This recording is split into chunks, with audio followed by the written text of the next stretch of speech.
Budaya positif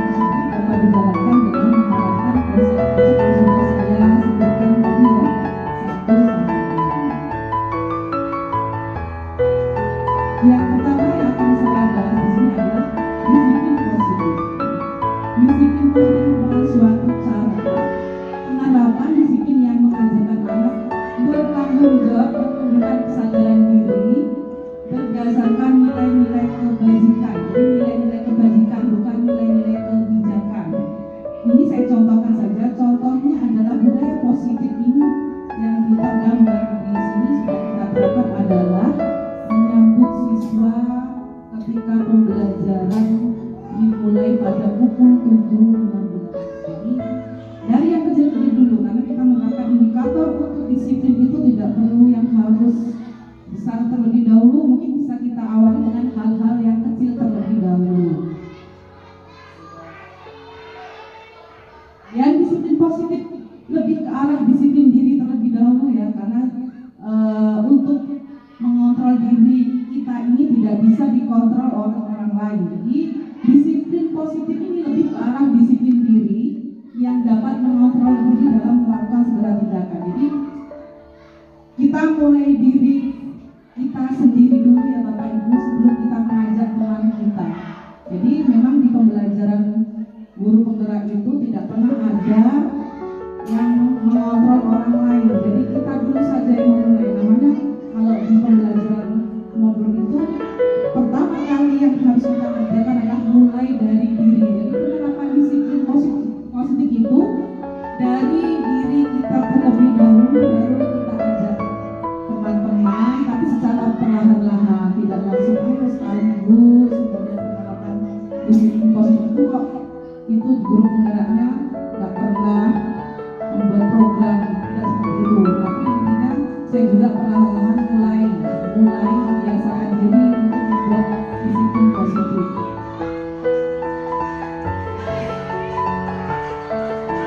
Disiplin diri dapat membuatmu memahami dan menyadari berdasarkan motivasi internal, bukan akibat paksaan, ujian ataupun hukuman. Jadi memang tidak mudah ya melakukan kesadaran terhadap anak, karena biasanya anak contohnya takut dihukum, kemudian kalau tidak dipuji mereka tidak melakukan kesadaran untuk melakukan budaya positif atau disiplin positif. Jadi kita akan membahas apakah akibat paksaan itu merupakan sebuah permasalahan atau tidak.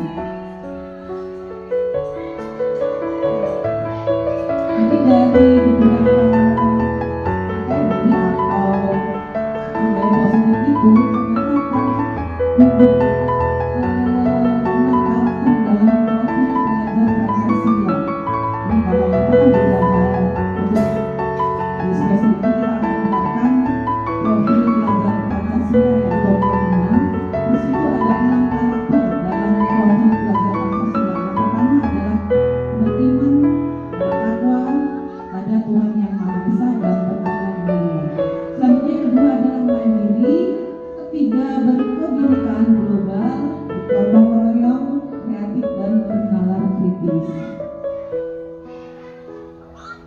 Kemudian materi yang kedua adalah motivasi perilaku manusia.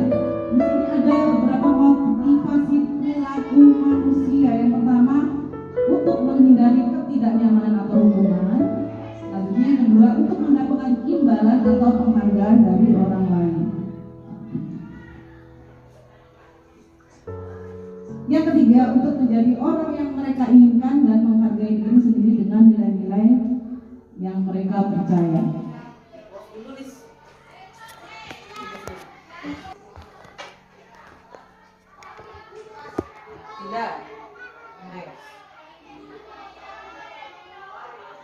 Selanjutnya adalah keyakinan sekolah atau kelas. Bapak Ibu di sini saya mau memberikan apa ya?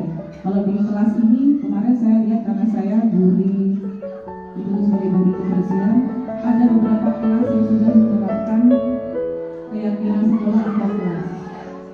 Jadi keyakinan sekolah atau kelas ini guru berperan dalam membuka terbentuknya keyakinan sekolah atau kelas dengan adanya kesepakatan antara guru dan guru bisa dijadikan motivasi untuk anak-anak kita semua ya. Jadi nanti ibu wali kelas bisa membuat kesepakatan kelas atau keyakinan kelas yang nanti disepakati bersama dengan peserta ini, kemudian ditempel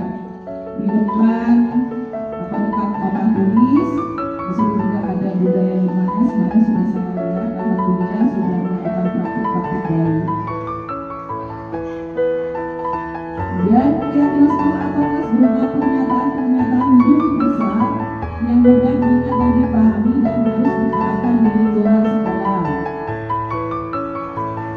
Ini contohnya ya, ini ada contoh keyakinan sekolah atau kelas. Di situ ada keyakinan kelas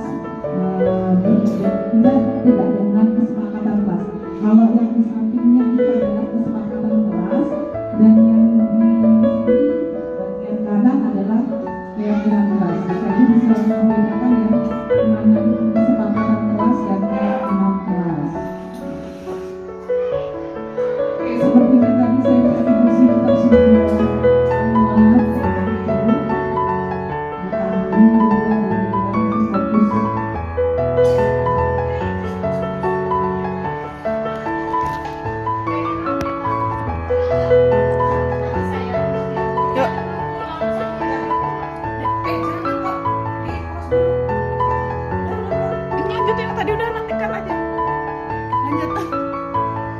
Oke, sekarang kita explain dulu ya Bapak Ibu.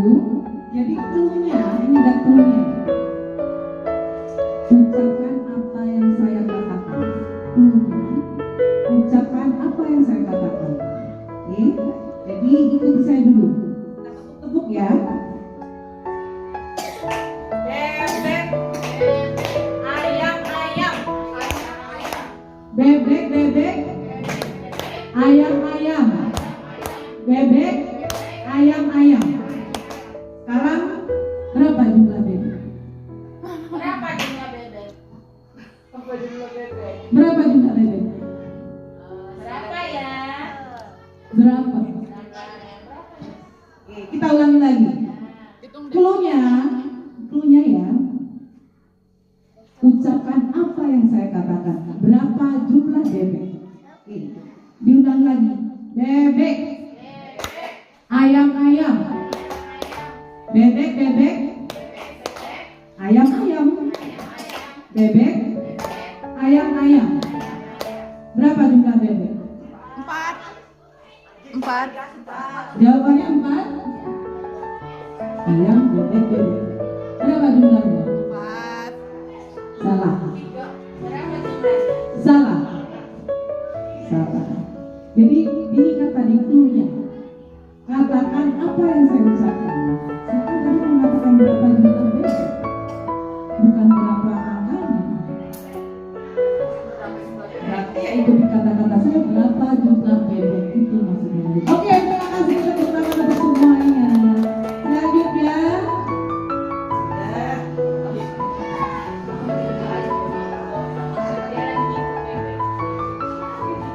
Oke.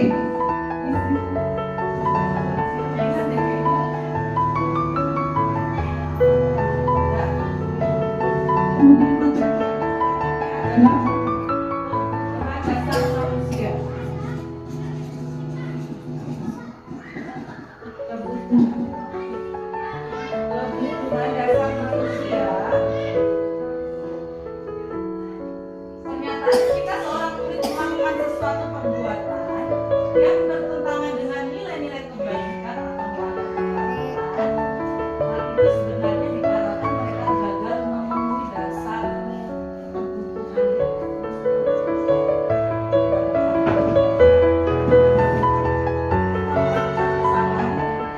Mereka sebenarnya melakukan kebutuhan dasar. Jadi kebutuhan dasar manusia itu ada 5. Yang pertama bertahan hidup, kedua kasih sayang dan rasa diterima, ketiga penguasaan, 4 kebebasan dan 5 kesenangan. Jadi bisa diperhatikan apabila ada permasalahan pada anak-anak didik kita, berarti mereka kebutuhan dasar manusia belum terpenuhi. Ada 5 poin di sini. Selanjutnya,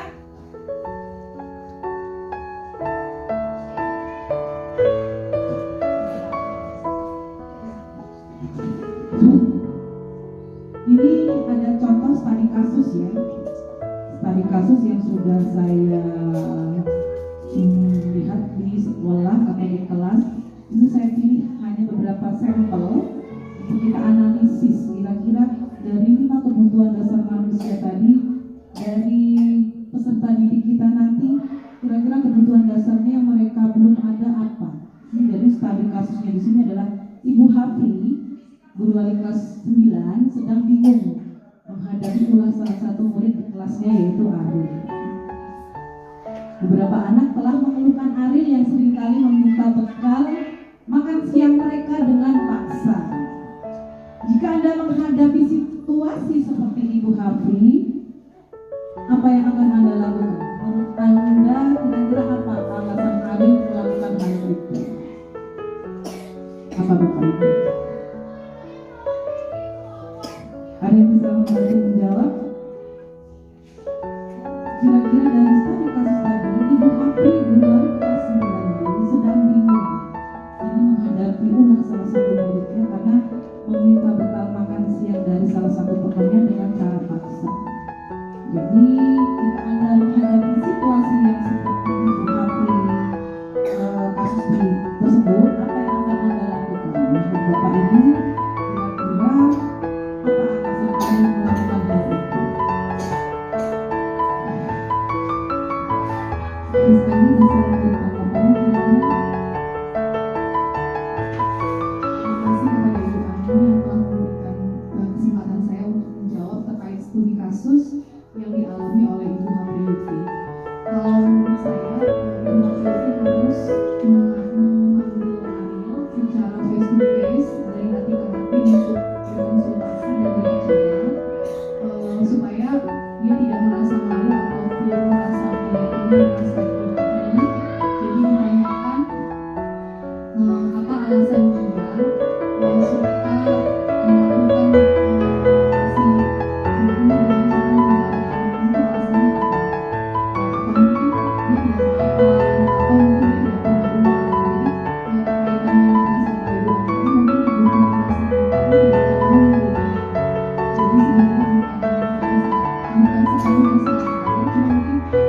salah lagi. Itu tadi alasannya mungkin karena kurang kebutuhan dasar mereka, mungkin cintanya ataupun mungkin makannya tadi yang sudah dijelaskan oleh Ibu Ani tadi ada kaitannya dengan materi sekolahnya. Itu dari saya Bu Ani, terima kasih. Assalamualaikum warahmatullahi wabarakatuh.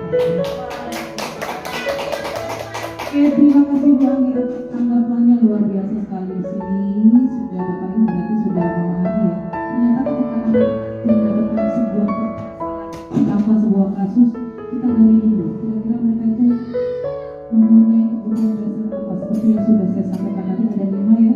Ada 5 kebutuhan dasar manusia yang mungkin di salah satu kebutuhan dasar tersebut anak-anak kita itu belum memiliki. Jadi setelah apa yang sudah disampaikan Bu Anggi ini, mari kita rangkum di sini ya. Jadi di sini sudah kita rangkum dari pernyataan Bu Anggi tadi. Ternyata ada beberapa alasan kenapa Ariel melakukan hal tersebut. Yang pertama, alasan Ariel dari kasus yang sudah ada, tadi kasus yang sudah kita gali tadi, ternyata karena ia lapar dan orang tuanya tidak membawakannya bekal makan siang. Ini ternyata alasan yang pertama. Kemudian maka kebutuhan dasar yang sedang berusaha dipenuhi oleh Ariel adalah kebutuhan untuk bertahan hidup. Kemudian alasan yang kedua, ternyata ketika kita melakukan sesuatu pasti ada beberapa alasan. Alasan yang kedua, karena dia merasa senang temannya jadi memperhatikan. Ini biasanya di anak-anak kita ini caper lah, bahasa gaulnya dalam caper. Jadi Ariel ini minta diperhatikan oleh teman-temannya. Ketika temannya melapor, tindakan itu pada gurunya, dan gurunya ke orang tuanya, dan orang tuanya jadi memperhatikan dia. Maka kebutuhan dasar yang sedang dipenuhi Tommy adalah kebutuhan akan kasih sayang dan rasa diterima. Dan ada alasan yang ketiga, karena temannya jadi takut nih kalau Ariel meminta bekal makan siang, takut dengan dia dan menurutnya keinginannya itu harus dituruti. Maka sebetulnya Ariel juga sedang berusaha memenuhi kebutuhan dasarnya akan kekuasaan.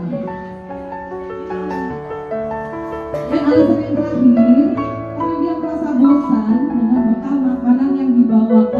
Nah, jadi dari beberapa kasus itu banyak sekali ya Bapak Ibu permasalahan yang harus kita hadapi. Kita tidak boleh menjudge seseorang.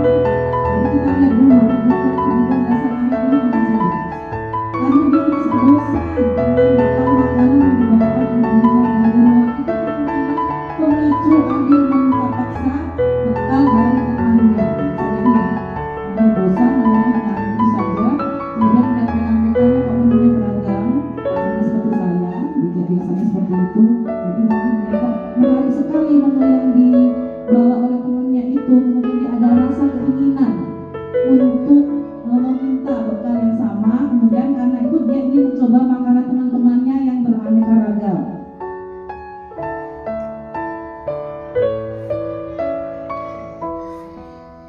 Oke, Bu.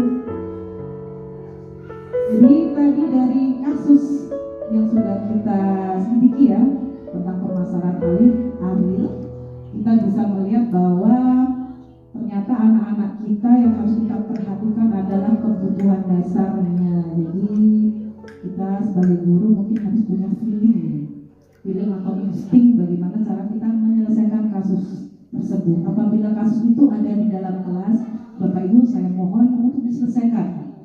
Harus selesai di guru mata pelajaran terlebih dahulu. Apa permasalahan anak-anak itu di kelas kita yang menyangkut tentang anak-anak kita, itu kita selesaikan terlebih dahulu. Baru naiknya kemana Bapak Ibu? Kalau kira-kira permasalahan itu tidak selesai dengan kita secara pribadi sebagai guru mata pelajaran, ke wali kelas terlebih dahulu. Kemudian wali kelas kita komunikasikan permasalahan dengan anak ini seperti ini. Itu apabila permasalahan itu tidak selesai dengan kita, tapi kalau bisa ya harus kita selesaikan di ketika kita sedang pembelajaran itu berlangsung. Kemudian kemana lagi kira-kira? Ke guru BK. Kalau tidak selesai di guru BK, kemana lagi harus kita mengadu? Kepala sekolah. Kemudian kalau tidak selesai lagi kemana? Itu nanti bisa kita mengajak pihak-pihak lain, contohnya kepolisian atau kita dengan bantuan lainnya, Badan Perlindungan Anak Pemberdayaan Perempuan. Kemarin pada kasus sosialisasi itu kita bisa kita lihat masalahnya apa terlebih dahulu. Oke, selanjutnya masih semangat Bapak Ibu. Kemudian materi selanjutnya adalah posisi kontrol restitusi. Jadi mungkin dari beberapa modul yang sudah saya pelajari, yang paling menarik adalah posisi kontrol restitusi. Ada 5 posisi kontrol restitusi sebagai seorang guru. Jadi dari 5 ini, yang pertama adalah guru sebagai penghukum, kemudian guru sebagai pembuat merasa bersalah, ketiga guru adalah teman, kemudian pemantau dan guru adalah sebagai manajer. Dari 5 itu kita bahas lagi, kita kupas di apa namanya? Ini ada 5 posisi kontrol yang ada di diri kita, terutama di diri pribadi kita. Ada 5 posisi kontrol. Yang pertama adalah motivasi, identitas gagal, kemudian identitas berhasil, kemudian identitas berhasil sukses. Di situ ada penghukum, membuat rasa bersalah, guru sebagai teman, guru sebagai pemantau, dan guru sebagai manajer. Ini salah satu contoh ya Bapak Ibu ya. Contoh kira-kira nanti kita bisa lihat kita ini di posisi yang mana. Apa kita sebagai guru itu berbuat, kalau kita guru sebagai penghukum, ini biasanya menghindari hukuman. Penghukum biasanya menghardik. Ini guru ya, posisi guru penghukum ya. Menghardik, menunjuk-nunjuk, menyakiti, kemudian menyindir. Ini adalah guru pada posisi penghukum. Kemudian pembuat rasa bersalah. Ini biasanya guru itu berceramah ya, dan mengatakan seharusnya ini loh nak, seharusnya kamu itu begini begitu. Jadi anak merasa, aduh saya bersalah sekali dalam permasalahan ini, soalnya dia adalah manusia yang paling salah di dunia ini.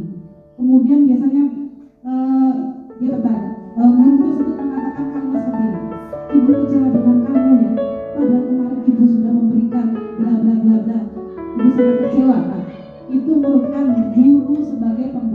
merasa bersalah. Kemudian ini guru sebagai teman. Ini saya rasa banyak di sini Bapak Ibu guru sebagai teman. Ini salah satu contohnya adalah membuat alasan-alasan untuk muridnya. Contohnya apa kira-kira kalimat guru sebagai teman? Ayolah, mari, ya. Ada seperti itu. Dan duduk semuanya dengan siswa-siswanya itu sebagai teman, tapi belum tentu. Kemudian pemantau, ini sukanya menghitung-hitung dan mengukur kemampuan anak. Oh, kemarin materi ini sudah ibu jelaskan, tapi kenapa kok kalian belum nyambung juga ya? Mengukur saja kerjaannya ini kemampuan anak. Perasaan materi ini sudah ibu saya sampaikan. Kenapa? Kok kalian nggak nyambung? Kok kalian kenapa cuma ngobrol aja? Sebagai memantau. Kemudian terakhir guru sebagai manajer itu mengajukan pertanyaan-pertanyaan. Contohnya pertanyaan-pertanyaan yang nanti akan memicu anak itu menjadi aktif. Contohnya begini. Tadi kalian sudah makan apa belum? Ini contoh sederhananya ya. Guru sebagai manajer, kemudian hal-hal yang terjadi. Bagaimana tadi paginya menanyakan atau tidak? Sudah sholat subuh belum? Guru sebagai manajer. Dan hasilnya berkira apa? Kalau guru itu posisinya ada di guru. Hasilnya guru itu akan memberontak kemudian menyalahkan orang lain dan berbohong. Itu tadi ya. Kamu tidak melakukan bahwa saya rasakan itu contohnya. Kemudian membuat rasa bersalah. Ini anak ini dampaknya akan menyembunyikan atau menyangkal berbohong. Dia berusaha mencari alasan-alasan biar tidak membuat merasa bersalah. Selanjutnya teman. Ketika teman guru ini posisinya sebagai teman, dia ini akan ketergantungan oleh guru tersebut. Kalau tidak dipuji, kalau tidak dirangkul, itu dia tidak mau dengan guru tersebut. Selanjutnya guru pemantau ini hasilnya akan menjadi seperti apa? Siswa kita itu dia akan menyesuaikan diri bila diawasi saja. Contoh di sana, biasanya di ujung sana ya. Hei kalian, saya tunjuk. Dia akan pergi kalau kita tunjuk saja. Tapi kalau tidak ya sudah, santai-santai saja dia di pohon sana. Sambil di kantin nongkrong-nongkrong ya hanya itu saja mereka lakukan. Kalau diawasi ya mereka akan pergi. Kalau tidak ya tetap dilanjutkan hal tersebut. Selanjutnya guru sebagai manajer ini pribadi anak akan menjadi sangat kuat. Artinya anak ini bisa menguatkan pribadinya. Kemudian ternyata dampaknya banyak ya. Dari kita, cara penerapan kita sebagai seorang guru, ternyata dampaknya akan banyak. Setelah tadi hasil, kemudian kaitan dengan dunia yang berkualitas itu apa? Kalau penghukum itu murid melakukan guru di luar dunia yang berkualitas. Kemudian pemantau rasa bersalah, murid meletakkan guru di dalam dunia yang berkualitas. Selanjutnya kalau teman, murid meletakkan guru sebagai seorang yang sangat penting di dunia yang berkualitas.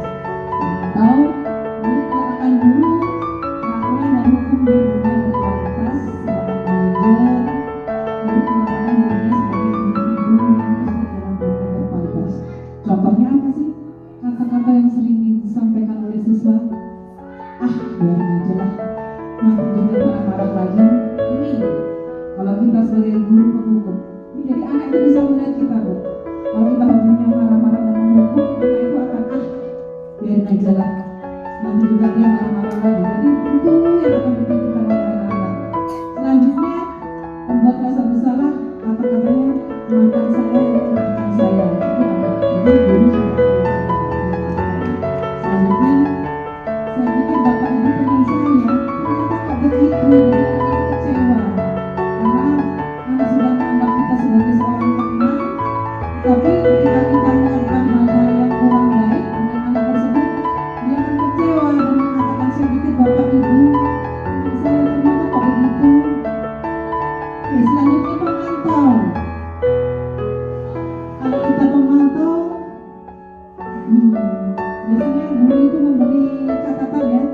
Kalau kita mengerjakan mengerjakan anak-anak kita mengerjakan biasanya ada lewat atau bintang bukunya atau nilai ya, biasanya ada seperti itu.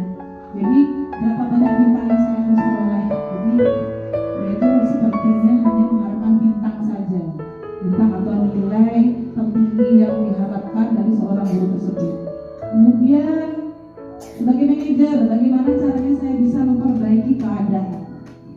Dampak pada murid, kalau guru itu posisi ada di pemukul, itu mengulangi kesalahan yang sama. Kemudian kalau pembuat rasa bersalah, merasa rendah diri. Kemudian kalau teman, lemah, tidak mandiri, dan tergantung. Selanjutnya kalau pemantau, menitik beratkan pada sanksi atau hadiah untuk dirinya. Jadi ada beberapa guru yang hobinya kan memberikan hadiah ya, agar anak itu semangat. Seperti contoh, kalau yang bisa menjawab pertanyaan saya kasih pena lah. Boleh-boleh saja, tapi kita lihat dulu dalam situasi apa. Dan yang terakhir adalah mengevaluasi diri. Ini adalah ketika guru posisikan diri sebagai manajer. Oke, dari 5 posisi kontrol tadi, kira-kira Bapak Ibu manakah posisi guru yang paling baik yang harus kita terapkan? Manajer ya. Jadi saya juga sebenarnya 5-5 sudah menerapkan Bapak Ibu ya. Tapi setelah pelajaran ini saya mulai pengalaman, saya coba sedikit-sedikit untuk membiasakan diri kita, saya sebagai seorang guru pada posisi manajer. Oke, setelah ini adalah tadi sudah posisi kontrol institusi. Benar ya, ini posisi kontrol seorang guru itu adalah yang paling menurut bagus. Ini saya berikan contoh posisi kontrol institusi sebagai manajer. Ini ada beberapa anak, semakin kenapa adalah alam yang saya mencoba menggali kenapa dia sering terlambat. Jadi saya coba posisi saya itu adalah sebagai guru seorang manajer itu bagaimana. Ternyata guru dapat berbuat sesuatu bersama murid, mempersulitan murid bertanggung jawab dan mendukung murid dapat menemukan solusi. Selanjutnya, selain itu posisi manajer mengacu pada institusi yang dapat menjadikan murid sebagai manajer bagi dirinya sendiri sehingga dapat tercipta identitas positif pada siswa. Dan yang selanjutnya adalah materi segitiga restitusi. Ada 3 tahapan dalam segitiga restitusi dalam menyelesaikan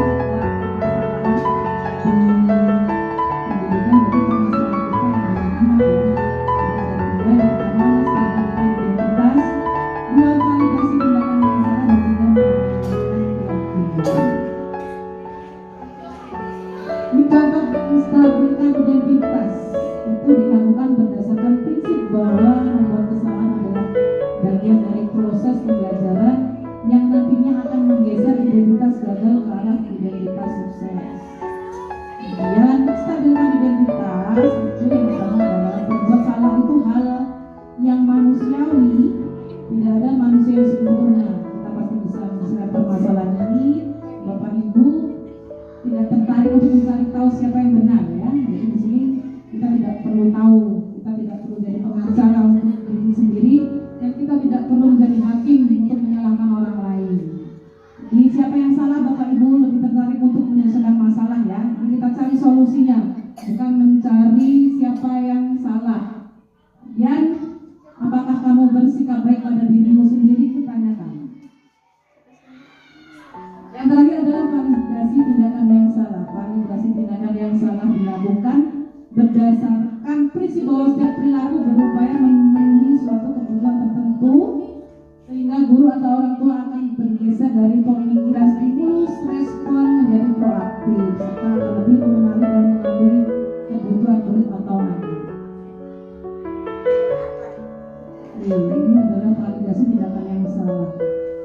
Ini kata-kata yang kita bisa sampaikan ke anak ya, ketika kita mempunyai sebuah kasus, apakah restitusi itu kita terapkan oleh bahasa atau tidak kira-kira dalam penyelesaian sebuah permasalahan. Bapak Ibu bisa tidak kita dulu tanpa menjadi kesempatan yang beralasan, kira-kira boleh atau tidak? Boleh.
sebuah nilai yang kita percaya di sekolah kita, dan nilai apa yang telah kita sepakati. Ini pertanyaan untuk menanyakan keyakinan anak kelas yang dia itu seperti apa sih, memiliki nilai seperti apa yang kamu rasakan ketika kamu makan itu, kamu menjadi orang yang seperti apa. Dan ini contoh pertanyaan-pertanyaan yang mungkin kita bisa sampaikan ke anak apabila anak itu melakukan sebuah penasaran atau sebuah kasus. Jadi itu kami sudah menanyakan keyakinannya. Baru yang terakhir, nanti kita memvalidasi permasalahan itu. Seorang guru yang baik harus memiliki kemampuan dalam mewujudkan budaya positif sekolah. Budaya positif tersebut kita menerapkan konsep yang tadi ya sudah disebut ada 6. Ini berdasarkan materi yang tadi selanjutnya. Dari tayangan yang sudah sampaikan tadi, terima kasih Bapak Ibu sudah menyimak kegiatan destinasi saya pada kesempatan hari ini. Luar biasa untuk tanggapannya. Kemudian saya berharap apa yang sudah saya sampaikan nanti kita perlahan-lahan bersama-sama kita melakukan hal-hal baik atau praktik dari hal-hal yang sederhana terlebih dahulu. Kita harus menerapkan indikator yang bisa dulu ya, melakukan hal-hal yang kecil terlebih dahulu agar peserta didik kita ini tentunya bisa memiliki kesadaran diri tanpa harus kita sungguh-sungguh. Jadi tetap kita upayakan kita dalam posisi guru sebagai seorang manajer. Terima kasih atas segala perhatiannya. Mohon maaf atas segala kekurangan. Terima kasih sudah mengikuti kegiatan destinasi. Saya Mulyani selaku peralatan sebelah dari sembilan dari satu mengulangi pengucapan dan terima kasih atas partisipasi Bapak Ibu semua. Dengan ini mengucap hamdalah kegiatan destinasi ini. Saya terima kasih. Wassalamualaikum warahmatullahi wabarakatuh. Selanjutnya saya minta tanggapan atau di acara lain-lain ini siapa yang ingin memberikan tanggapan ini saya minta dua orang yang bertiga dan Bu Sinta nanti untuk menyampaikan tanggapannya.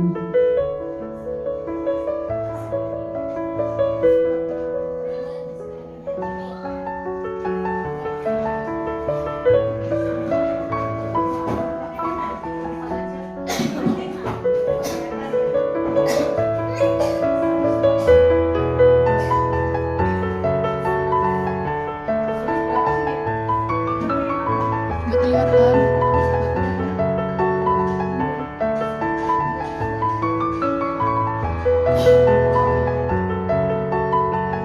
Baik, bismillahirrahmanirrahim. Assalamualaikum warahmatullahi wabarakatuh.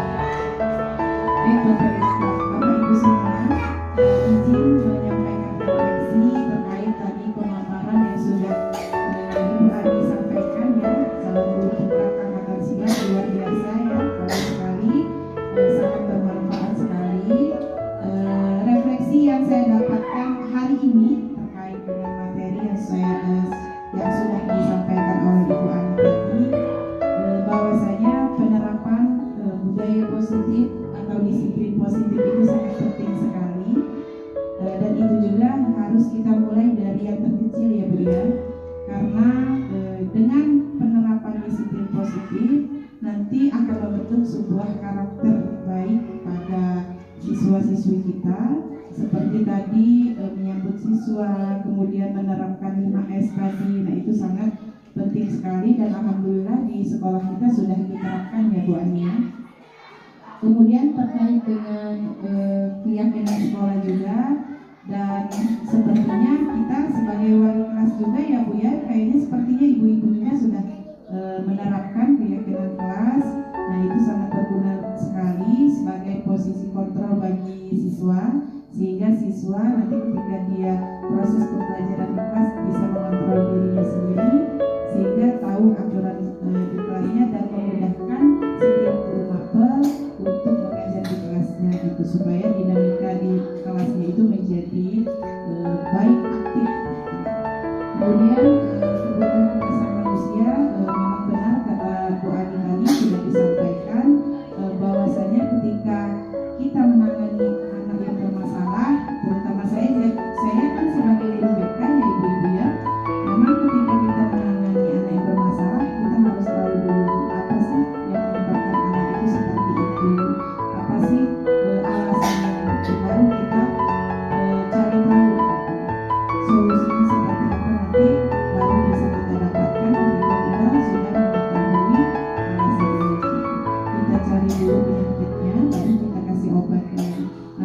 kalau langsung kita kasih obatnya tanpa tahu penyakitnya nanti salah obat ya ibu-ibu ya. Kemudian sebagai posisi kontrol restitusi, nah itu juga sangat penting sekali. Terutama saya sendiri sebenarnya memang kalau dilihat memang yang posisi yang sangat ideal itu adalah sebagai manajer, tetapi pada praktiknya masih banyak termasuk saya sendiri, saya sebenarnya masih di posisi penonton dan kadang-kadang di posisi pendukung juga. Itu saya akui memang ini tidak lepas dari keadaan juga, keadaan siswa dan lingkungan. Tetapi mulai dari hari ini setelah saya mendapatkan materi dari Ibu Ani, mudah-mudahan nanti bisa naik posisi saya menjadi posisi sebagai manajer, karena posisi sebagai manajer ini sangat bagus sekali, sangat ideal dan memang harus dilakukan oleh seorang guru. Kemudian dalam segitiga restitusi juga pada saat melaksanakan penanganan masalah kepada siswa, kita harus tahu juga urutannya, terutama kepada siswa yang sedang terlambat, karena memang di sekolah kita ini lumayan banyak ya, kadang-kadang siswa suka terlambat gitu. Tetapi kalau untuk masalah yang lain saya rasa agak baik ya dibandingkan dengan yang sekolah lain. Tetapi ini menjadi pengalaman berharga bagi kami semua Dewan Guru yang sudah hadir pada siang hari ini. Mudah-mudahan semua materi yang sudah dipaparkan oleh Ibu Ani ini dapat kami terapkan dan kami implementasikan di sekolah kami ini, sekolah tercinta di SMP Negeri 1 Gunung Alif ini, sehingga nanti ke depannya menjadi sekolah yang bisa mempunyai dan berjiwa profil pelajar Pancasila gitu ya ibu-ibu ya, gitu, sehingga siswanya juga menjadi siswa yang yang baik gitu, bukan hanya di perilakunya saja, tetapi di sopan santun dan lain sebagainya itu bisa kita perbaiki. Baik Bu Ani, sepertinya itu saja refleksi yang bisa saya sampaikan. Terima kasih ibu-ibu semuanya. Saya akhiri bila taufiq wal hidayah. Assalamualaikum warahmatullahi wabarakatuh.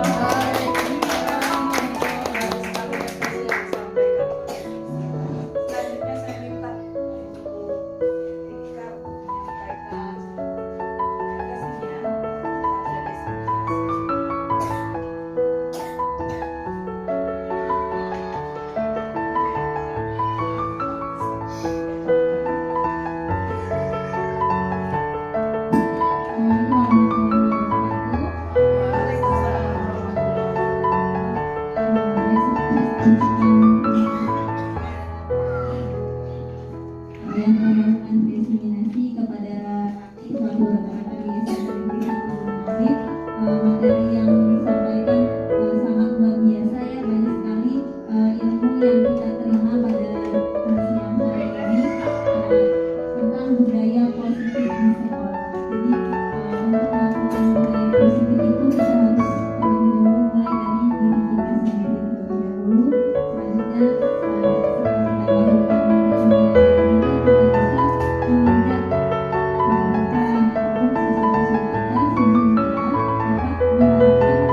dapat memposisikan diri tadi yang paling baik tadi sebagai seorang manajer ya.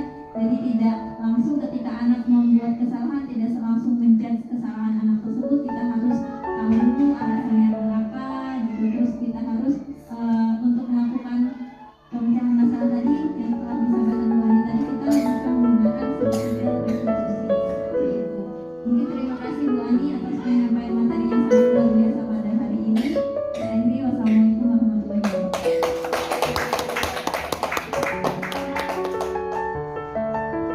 Ya, terima kasih Bapak Menteri Dewan Guru. Kemudian saya ucapkan terima kasih sebanyak-banyaknya buat Ibu Sinta yang tadi sudah memberikan refleksinya untuk materi diseminasi budaya positif. Hari ini juga Ibu Karintika yang merupakan juga guru penggerak angkatan 10 yang sudah memberikan refleksinya terhadap materi budaya positif. Mudah-mudahan apa yang sudah kita dapatkan dari materi hari ini menambah ilmu, sekali lagi kita akan mulai dari hal-hal yang terkecil terlebih dahulu. Kalau kita sudah biasa membiasakan yang baik dengan kesadaran, mudah-mudahan itu yang kita menjadi keyakinan diri bahwa kita mempunyai sebuah tanggung jawab. Terima kasih Bapak Ibu sudah mengikuti kegiatan pada kesempatan pagi hari ini. Kebetulan pada hari Jumat, mudah-mudahan apa yang sudah kita yakini tadi menjadi barokah atau ilmu yang bermanfaat bagi kita semua. Dengan mengucap hamdalah kegiatan diseminasi budaya positif kita tutup dengan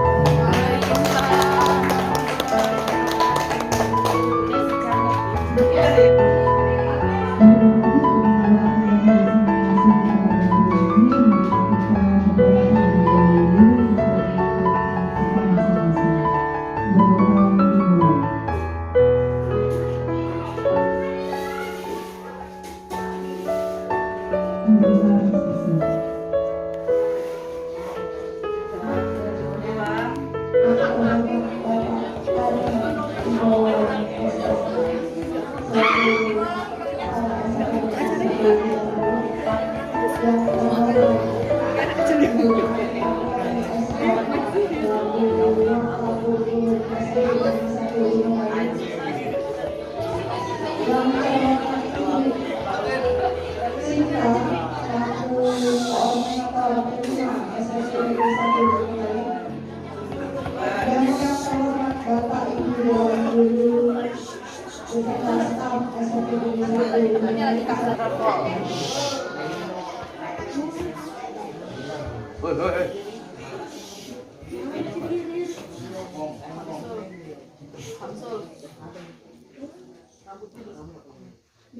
Terima kasih. Pujian dan bersyukur kepada Yang Maha Esa yang telah melimpahkan rahmatnya berupa kesehatan kepada kita semua sehingga kita dapat berkumpul di ruang yang sudah kita sulap dari aula SMPTN 1 dan ada saya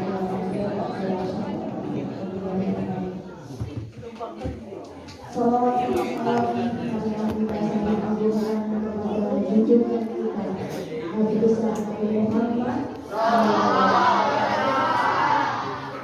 yang senantiasa kita tunggu syafaatnya di tidak berpanjang-panjang, tidak berlama-lama. Hari ini kita akan melaksanakan salah satu kegiatan demonstrasi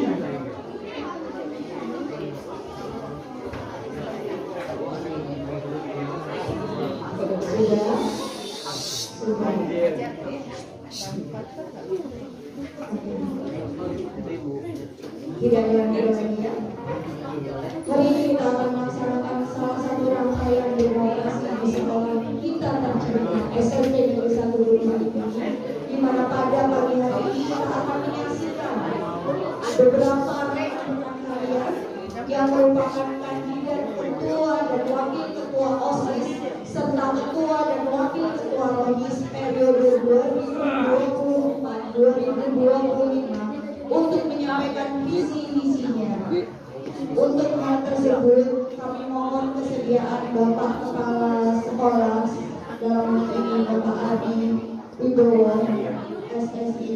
untuk membuka dan menyampaikan sepatah dua kata untuk generasi muda kita kepada Bapak Adi Prasetyo. Jadi kita boleh bertanya, Bu.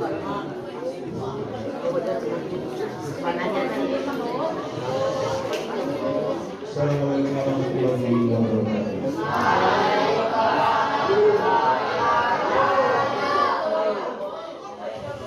Selamat pagi dan salam sejahtera untuk kita semua. Amin.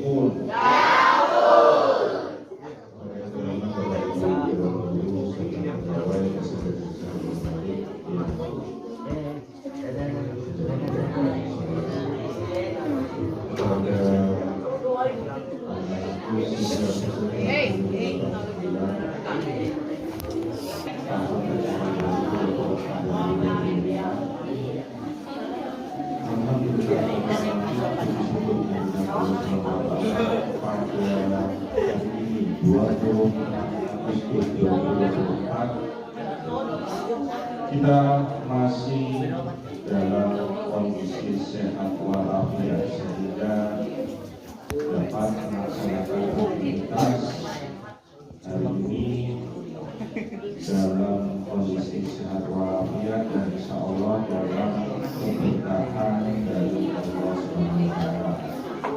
Salawat dan salam kita selalu kita sampaikan Allahumma sholli ala sayyidina Muhammad wa ala ali sayyidina Muhammad wa junjungan kita Nabi Muhammad insya Allah kita akan membantu melalui syafaat dari beliau. Amin ya rabbal alamin.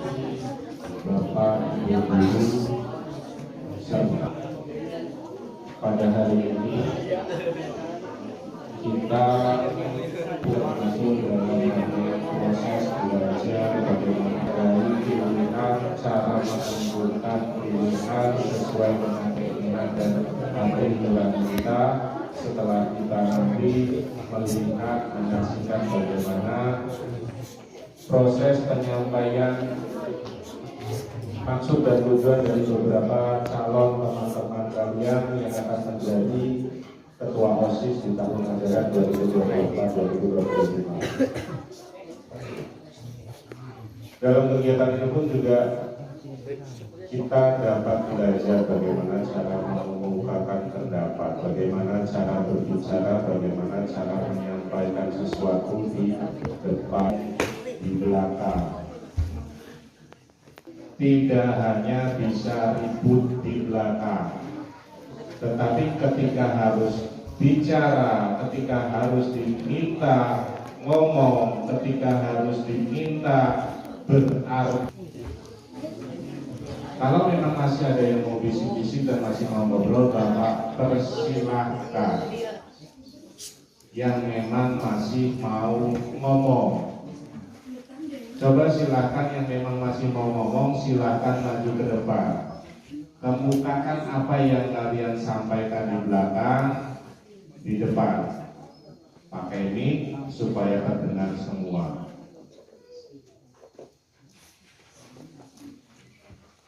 Bapak kasih ruang dan waktu gantian. Nanti sebagaimana cara menyampaikan argumen, tetapi disinilah kita bisa bagaimana cara menghargai. Tahu menghargai. Ketika kita ingin dihargai, berarti kita harus menghargai.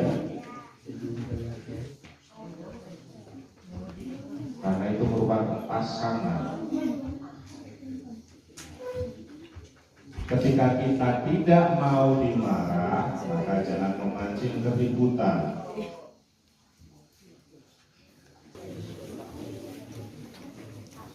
Nggak lama nggak kegiatan kita hari ini. Ini semakin lama diam dan semakin lama tidak kondusif, maka semakin lama Bapak berdiri di depan kalian.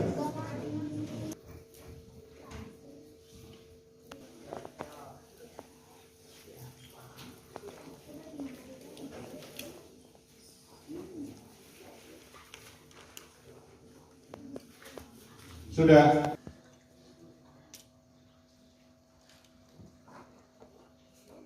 Ada acara kumpulan seperti ini masih banyak.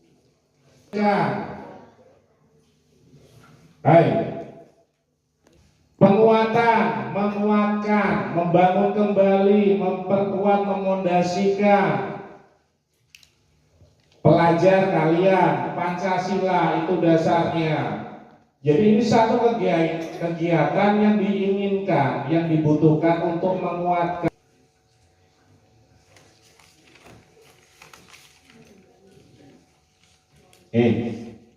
Sudah.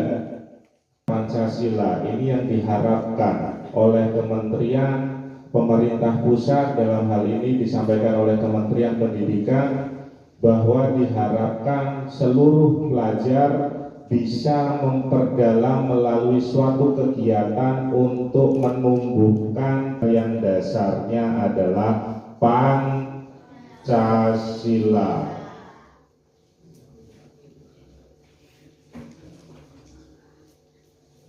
Perubahan zamannya, sehingga diharapkan dengan adanya P5 ini, dengan perubahan zaman yang semakin maju, tetapi nilai-nilai budaya luhur yang ada di Indonesia yang merupakan dasar negara Indonesia yaitu Pancasila tetap dijaga dengan baik. Makanya diadakan P5, Proyek Penguatan Profil Pelajar Pancasila, supaya seluruh pelajar yang ada di Indonesia memiliki jiwa-jiwa sesuai dengan nilai luhur yang terkandung di dalam Pancasila.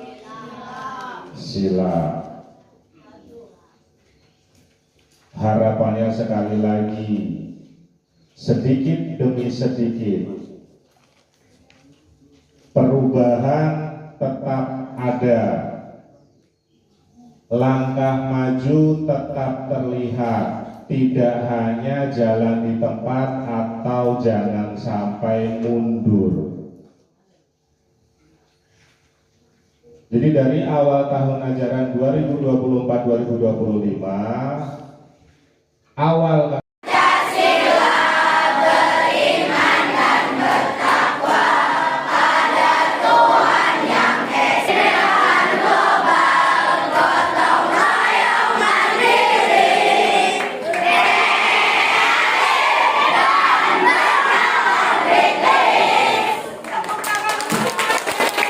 Hadirin dipersilakan